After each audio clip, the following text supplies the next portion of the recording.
প্রসঙ্গক্রমে নওজোয়ান ছেলেরা এটা মনে রাখো বাপ, এক নারী এবং নারীর প্রতি আসক্তি, এইটা তো একটা মৌলিক মানুষের স্বভাবজাত বিষয়, যে মানুষের অস্তিত্বের ভিতরে আল্লাহ তাআলা এটা দিয়েছেন। কিন্তু সেইটা কেউ যদি নেককার স্ত্রীর জন্য অপেক্ষা করে আর আল্লাহর কাছে দোয়া করে আর নেককার স্ত্রী, চরিত্রবান স্ত্রী মিলে, আল্লাহর কসম, তো পৃথিবীতেই তার ঘরে, তার জীবনে জান্নাতের সুখ বিরাজ। আর বন্ধু, চরিত্রহীন লম্পট হয়ে দিন রাত নারী ছবি, অশ্লীলতা, বেহায়াপনা, অসভ্যতা, বেহায়া বেপর্দা কোনো নারীর পিছনে ঘুরে, ছবিতে হোক আর বাস্তবে হোক, যে চরিত্রহীন লম্পট তার জীবন শেষ করে দিছে, খোদার কসম, আল্লাহর ওয়াদা আছে, ওই খবিস ও চিরেই তার জন্য বিবি মিলবে আরেকটা খবিস।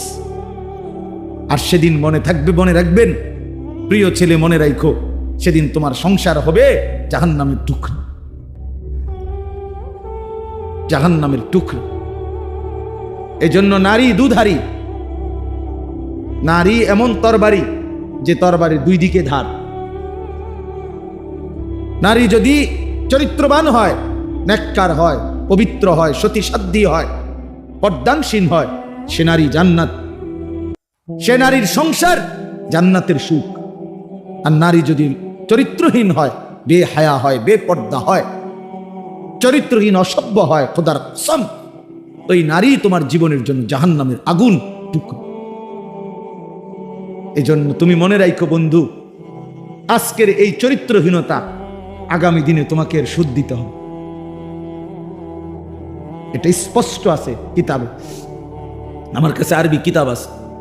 ইমাম শাফিঈ রাহমাতুল্লাহ আলাইহি বলছেন, আয-জিনা কারজুন, জিনা ব্যভিচার, বিবাহ বহির্ভূত নারীর সাথে, মেয়ের সাথে যে কোনো রকমের সম্পর্ককে জিনা বলে।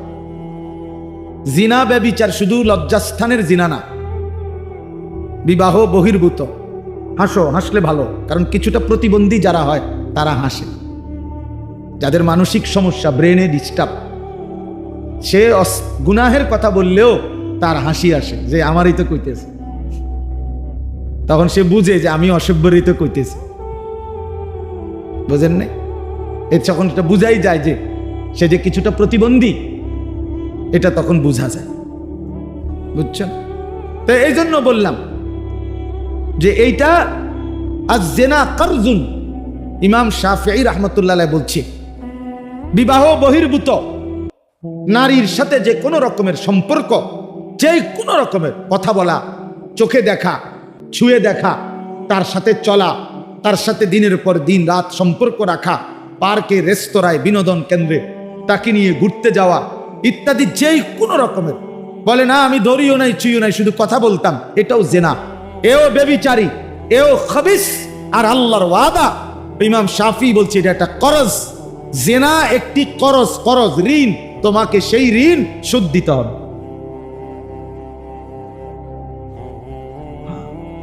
ব্যভিচার একটি কর্জ, এটা ঋণ, এটা শোধ দিতে হবে। তিনি বলছে তোমাকে এটার শোধ দিতে হবে, তোমার এই চরিত্রহীনতার শোধ, তোমার এই লম্পটের শোধ, সারা রাত নারী ছবি, উলঙ্গ দৃশ্য দেখার শোধ দিতে হবে। এটা মনে রাখ, একটা ছেলে হলো যদি কেউ বুঝে থাকো তো মনে রাখো, এর শোধ দিতে হবে তুমি। অচিরেই তোমার জীবনে একটা খবিস মিলবে, সেই খবিস তোমার জীবনটা তখন জাহান্নামের টুকরা বানায় ফেলবে। বেপর্দা নারীর হাসি হাসি না, এটা আগুন। নর্তকীর হাসি হাসি না, ওইটা মূলত আগুন। বেহায়া কন্যার প্রেমের কথা, এগুলো মূলত সুন্দর কোনো শব্দ না, এগুলো আগুনের গোলা, এগুলো আগুনের গোলা। এটা শোধ দিতে হবে নিজের জীবনে, তখন ধুকে ধুকে মরবে। রাস্তার বেড়ি দেখুন আর মোবাইলের নারী দেখা আর নিজের বউ 6 নম্বর হওয়া, 3 নম্বর বেড়ি হওয়া, হ্যাঁ অনেকটা। ওই মানুষের জীবনে আর কোনোদিন সুখ মেলে না যে একটা চরিত্রহীন নারী, অসৎ নারী, অসৎ নারী। আপনারা যদি নাও জানেন, আমরা তো জানি। কারণ আমরা যে হুজুর মানুষ, আমগোর কাছে তো হাজারো মানুষ, শত শত মানুষ নিজের ব্যক্তি জীবনের বহু কথা বলে, দোয়া চায়, তা আমরা তো শুনি কি বলে, কি বলে। বাহিরের মানুষ তো মনে করে হাসতেছে, স্বামী স্ত্রী একই ভক্সি গাড়ি দিয়া যায় প্রতিদিন, একই অফিসে অফিস করে, আবার সন্ধ্যা হলে ফিরে, একই ভবনে থাকে 3 বছর 7 বছর 5 বছর। পৃথিবী জানে তারা স্বামী স্ত্রী, কিন্তু পরিষ্কার পুরুষের বক্তব্য হলো, না হুজুর, আজকে 7 বছর আমরা মূলত বিচ্ছিন্ন, কিন্তু লজ্জায় কাউকে বুঝতে দেই না, একসাথেই বের হই, একসাথেই ঘরে ঢুকি, আলাদা থাকি। হ্যাঁ, স্বামী এক জায়গায়, স্ত্রী এক জায়গায়। স্বামী ছাদে বইয়া গিটার বাজায়, বিড়ি আর সিগারেট খায় আর গান গায়। আমি তো দেখছি দিনের পর দিন বেচারা গান গায়, সারা রাত গিটার বাজায় আর একটা একটা করে সিগারেট খায় আর গান গায়। গানও মাশাআল্লাহ, গানও না, গানের জাতও না, না কিচ্ছু না, মানে এটা কোনো সুরও নাই, সুরের জাতও নাই, বে বে করে, বে বে। আহা, আল্লাহ মাফ করে দেন, আল্লাহ মাফ করে দেন। প্রিয় যুবক, চরিত্রহীন হয়েও না, তোমার জীবন দিয়ে এটার খেসারত দিতে হবে। তোমার অপকর্মের দায়ভার আল্লাহর কসম অন্য কেউ নিবে না। তোমার লাম্পট্য, তোমার অসভ্যতা, তোমার অসভ্যতার দায়ভার কেউ নিবে না, তোমাকেই শোধ দিতে হবে। বললাম না, এটা করজ, ঋণ, এটা ঋণ শোধ করতে হয়, ঋণ শোধ দিতে হয়। হ্যাঁ, আল্লাহ আমাদেরকে মাফ করে দেন। আমি মনে করাই দিলাম, যদি কোনো ছেলে বোঝো তো ছেড়ে দাও, এক পবিত্র নারীর জন্য অপেক্ষা করো, এক হালাল স্ত্রীর জন্য অপেক্ষা করো। এই পৃথিবীতে এখনো আছে পবিত্র নারী, চরিত্রবান নারী আছে, যে আল্লাহর কাছে চায়, আনা ইনদা যন্নি আবদি বি। হাদিসে কুদসিতে আছে, আল্লাহ বলছে, বান্দা আমার ব্যাপারে যেমনটা ধারণা করে আমি আমার বান্দার সাথে তেমন আচরণই করি, আমি তেমন আচরণ করি। অতএব আমার বান্দা যদি দিল থেকে ইখলাসের সাথে নিজেকে পবিত্র রেখে, গুনাহ থেকে মুক্ত রেখে যদি অপেক্ষা করে যে আল্লাহ, আমি একজন সতী সাধ্বী নেককার চরিত্রবান নারী চাই, আল্লাহর কসম মিলেই যাবে, মিলেই যাবে, কোনো সন্দেহ নেই, কোনো সন্দেহ নেই। তুমি যদি বলো কই ভালো মানুষ তো দেখি না, না তোমার কাছে ভালো মানুষ প্রত্যেকদিন তোমার কাছে আইয়া ঘুরতে হইব বা জানাইয়া যাইতে হবে যে ভাই চিনচিন নিয়ে আমি যে ভালো মানুষ, আপনার লিস্ট লিখকে রাখেন, এটা কি কোনো নিয়ম হলো? কি আপনার কাছে আইয়া সমস্ত ভালো মানুষ দেখা করে যাইতে হইব একবার আইয়া? এটা কে আইন করছে? এটা কোন আইনের কথা? অনেক মানুষ দেখেন না, চা দোকানে বৈশা বিড়ি খাইতে খাইতে করতে ভালো মানুষ আসেনি মন কেন না করতে পার। ভালো মানুষ তো একমাত্র আমনে চাচা, পৃথিবীর শেষ ভালো মানুষ তো আমনে। আমনে এই যে বিড়ি খাবেন না, আমনে বিড়ির গন্ধে কাছে যাওন জানা, আমনে পৃথিবীর আখেরি ভালো মানুষ। কোনো কারণে যদি আমনে মারা যান তো পৃথিবী শেষ না, এরপরে আর করতে খাইব, উনি তো টোয়াই পায় না। উনি চা দোয়ানে বইয়া বইয়া বিড়ি খায় আর ভালো মানুষ টোয়ায়, বেউকুফি থাকে। ভালো মানুষ কি আর বিড়ি খায়? ভালো মানুষ কি আর চা দোয়ানে বেড়ি চায়, টেলিভিশন দেখে? আল্লাহ আমাদেরকে আকল দান করেন, বিবেক দান করেন। ওই কথাটা বলতেছিলাম, নবী সাল্লাল্লাহু আলাইহি ওয়াসাল্লাম বলছেন, এই তাম দুনিয়া একজন মানুষ যা কিছু অর্জন করে দুনিয়াবি, তার মধ্যে সর্বশ্রেষ্ঠ অর্জন হলো আল মারআতুস সালিহা, একজন সতী সাধ্বী চরিত্রবান পবিত্র নেককার প্রেমময়ী ভালোবাসার এক নারী, এক স্ত্রী। এটা তার জীবনের সবচেয়ে বড় দুনিয়ার অর্জন। আর সেই পবিত্র নারী কেমন হয়, তার আখলাক কি, তার বৈশিষ্ট্য কি? তার বৈশিষ্ট্য কি? তার বৈশিষ্ট্য হলো সে প্রতিদিন 3-4 বার করে powder Dole, fair and lovely ডলে না। আল্লাহ নবী সাল্লাল্লাহু আলাইহি সাল্লাম বলছেন, এই পবিত্র নারী, সতী সাধ্বী নারী, চরিত্রবান নারীর একটা বৈশিষ্ট্য, অতুইনু আলা দীনে যাওজিহা, যে তার স্বামীকে দ্বীনের কাজে সাহায্য করে, সহযোগিতা করে, দ্বীনের কাজে স্বামীকে আগে বাড়ায় দেয়। আল্লাহর কসম নবী বলছে ওই নারী পবিত্র নারী, চরিত্রবান নারী, সতী সাধ্বী নারী। ওই নারী যে পুরুষের কপালে জুটছে সেই পুরুষ দুনিয়ার শ্রেষ্ঠ সম্পদ অর্জন করছে, শ্রেষ্ঠ সম্পদ অর্জন করছে। রাসূলুল্লাহ সাল্লাল্লাহু আলাইহি সাল্লামের সাহাবীরা, নবীজির জামানায় সেই সাহাবীরা তাদের বিবিরাই তাদের স্বামীদেরকে আল্লাহর রাস্তায় জান দেওয়ার জন্য, যুদ্ধের জন্য সাজায় দিতেন। স্ত্রীরাই বিদায় দিতেন স্বামীকে, যাও স্বামী আল্লাহর জন্য জান দিও, হাসরের ময়দানে দেখা করো, পরকালে দেখা হবে, আর কোনোদিন লাগবে, ঠিক আছে চলো আল্লাহ হাফেজ, ফি আমানিল্লাহ। হ্যাঁ, আমরা কিতাবে পড়ছি এক মুসলিম নারী, তিনি তার 4 সন্তানকে নিজে যুদ্ধের জন্য সাজায় দিছেন এবং 4 সন্তানই যুদ্ধে আল্লাহর রাস্তায় শাহাদাত বরণ করছে।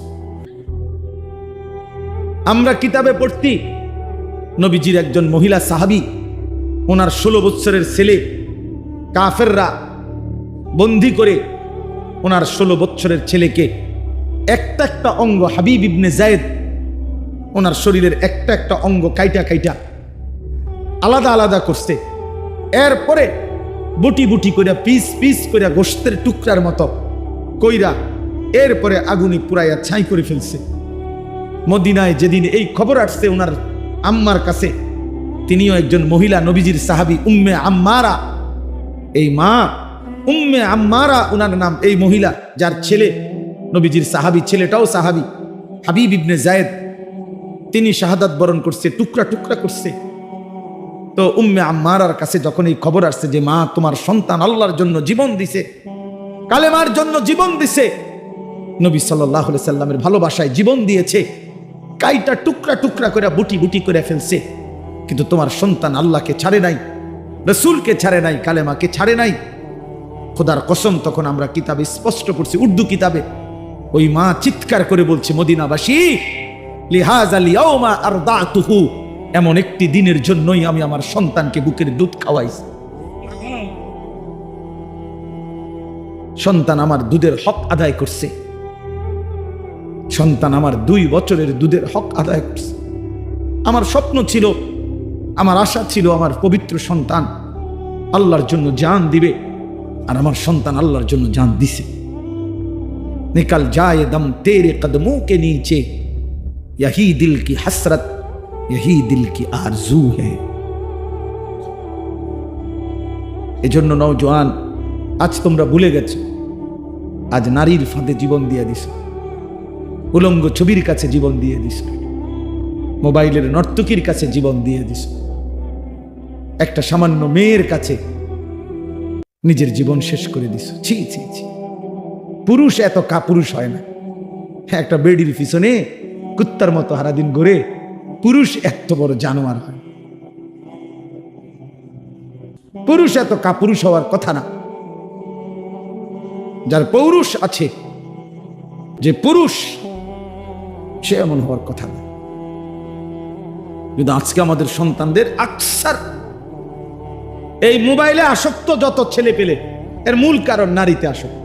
এটার অপর পিঠে এটাই রেজাল্ট। আপনি খোঁজ নিলে ওয়াজ হনে 2টা 1টা দরকারি কোনো কাজ করে 10 মিনিট 5 মিনিট, আর যে সারা দিন রাত এটা টিফে কিতা করে, বেডি চায়, নারী দেখে, ছবি দেখে, নাচ দেখে, নাটক দেখে, সিনেমা দেখে, অস্থির ছবি দেখে, নারীকে নিয়েই ব্যস্ত থাকে। নাইলে আপনি বন্ধ করে দেন, এক সপ্তাহ নারী ছবি মোবাইলে না আসা বন্ধ হয়ে যাক, যে কোনোভাবে ফেসবুক কোন আর ইউটিউব কোন কিছুতেই নারীর ছবি আসে না। 1 সপ্তাহের জন্য দেখবেন হাজার হাজার লাখ লাখ বড় মোবাইল, এগুলা দিয়ে মানুষ কটকুড়ি খাবে, কটকুড়ি, সম্পাপ্পি খাইব, সম্পাপ্পি চিনেন, সাদা সাদা সম্পাপ্পি, এই কটকুড়ি, অথবা পেঁয়াজ বেচবে, বাঙ্গারি মাল বেচে। এই জন্য এটা দরকার। প্রিয় বন্ধু, প্রিয় বাবা, বুঝা উচিত একজন নারী অস্বীকার করার কোনো বিষয় না। পুরুষ যেমন আল্লাহর সৃষ্টি, নারীও আল্লাহর সৃষ্টি। নারীর প্রতি পুরুষের আসক্তি, পুরুষের প্রতি নারীর আসক্তি, এই আসক্তি, এই বন্ধন, এই প্রেম, এই ভালোবাসা, এই আন্তরিকতা, এই মহব্বত, এই হৃদয়ের টান, এটা যদি না থাকতো তো মানব প্রজন্ম আজকের এই পর্যন্ত আসতো না। মানুষের এই ক্রমধারা কি এখান পর্যন্ত আসতো? এক স্বামী স্ত্রীর পবিত্র বন্ধন, একে অপরের প্রতি অকৃত্রিম ভালোবাসা, স্বামী স্ত্রীর একান্ত মিলন। তো এইটুকুর বরকতে মহান আল্লাহর ইচ্ছায় প্রজন্ম এভাবে আগাইছে। তাহলে এটা তো দূষণীয় না, হালাল যেটা সেটা তো দূষণীয় না। রাসূলুল্লাহ সাল্লাল্লাহু আলাইহি ওয়াসাল্লাম বলছেন, পবিত্র স্ত্রী তার মুখে যদি কেউ খাবারের লোকমা তুলে দেয়, হাত্তা লোকমাতা ফি ফি ইমরাআতিহি, নবীজি বলছেন কেউ যদি তার হালাল স্ত্রীর মুখে এক লোকমা খাবার, একটা রুটি, সামান্য একটু খাবারও তুলে দেয়, আল্লাহ রাসূল সাল্লাল্লাহু আলাইহি ওয়াসাল্লাম বলছেন আল্লাহ তাআলা তাকে আল্লাহর রাস্তায় সাদাকা করার সওয়াব দান। নবী সাল্লাল্লাহু আলাইহি ওয়াসাল্লাম বলছেন ওয়াফি বুদআই আহাদিকুম সাদাকা, পবিত্র স্বামী স্ত্রী যদি মিলিত হয় তো আল্লাহ তাআলা সেখানেও সাদাকার সওয়াব দান করে।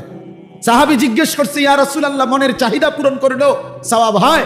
আল্লাহর নবী বললেন, সেটা যদি ভিন্ন অনুমতি নাই এমন নারীর সাথে যদি পূরণ করে সেখানে কি গুনাহ হয়? তিনি বললেন, হ্যাঁ গুনাহ হয়। কয় তাহলে এখানেও নেকি? সেখানে গুনাহ হইলে এখানে নেকি হয়। এজন্য বন্ধু, আল্লাহ তাআলা প্রত্যেক নিষিদ্ধ বিষয়ের বিপরীতে বৈধ হালাল পন্থা আল্লাহ রাখছেন। যিনি মদ হারাম করেছেন তিনি মধু হালাল করেছেন, যিনি সুদ হারাম করেছেন তিনি ব্যবসা হালাল করেছেন, যিনি ভিন নারী দেখা হারাম করেছেন তিনি বিবাহ হালাল করেছেন। এমন কোনো বিষয় নাই বান্দার যেটা চাহিদা আছে অথচ সেই চাহিদা পূরণের বৈধ কোনো পন্থা আল্লাহ দেন নাই। খোদার কসম, এমন চাহিদা মানুষের মধ্যে নাই, এটা হতে পারে না। কারণ প্রতিটি চাহিদাও দিছেন আল্লাহ, সেই চাহিদা পূরণের হালাল পন্থা নির্ধারণ করে দিয়েছেন, সেটাও আল্লাহ করছে। আজকে অনেক মা বোন হয়তো পর্দার আড়ালে আছেন, শুনতেছেন, আপনাদেরকে বলি, বেপর্দা নারী, বেহায়া নারী, বেহায়া কন্যা, তার বাস্তবিক অর্থে সামাজিক কোনো মর্যাদা নাই। ইসলামের দৃষ্টিতে, মানবতার দৃষ্টিতে, ইনসাফের দৃষ্টিতে, বিবেকের দৃষ্টিতে তার কোনো সম্মান নাই, ইজ্জত নাই। বেপর্দা নারী তো শোপিস, উপভোগের পণ্য। বেপর্দা নারী তো প্রদর্শনের বস্তু, প্রদর্শনের বস্তু, যে নিজেকে প্রদর্শন করে বেড়ায়। আল্লাহ তাআলা আমাদেরকে মাফ করে দেন। আল্লাহ আমাদের মা বোন, আমাদের কন্যা, যে সমাজের নারী বেপর্দা হয়, বিশ্বাস করেন ওই সমাজের সবচেয়ে বড় বিপদ হলো হালাল এবং পবিত্র পন্থা, হালাল এবং পবিত্র বিবাহ এবং হালাল এবং পবিত্র মানব প্রজন্ম তছনছ হয়ে যায়। আজকের ইউরোপ এই ব্যাধিতে আক্রান্ত, যখন অবাধ যৌনাচার, নারী পুরুষের অবাধ সহজ করে দিছে, আজকে তাদের বৈধ সন্তানের চাইতে অবৈধ সন্তানের পরিমাণই বেশি। আল্লাহ আমাদের সমাজ, আমাদের বংশধর, আমাদের প্রজন্মকে জিনা, ব্যভিচার, বেহায়া, বেপরদিগি, বেশরম এই জিন্দিগি থেকে হেফাজত করেন।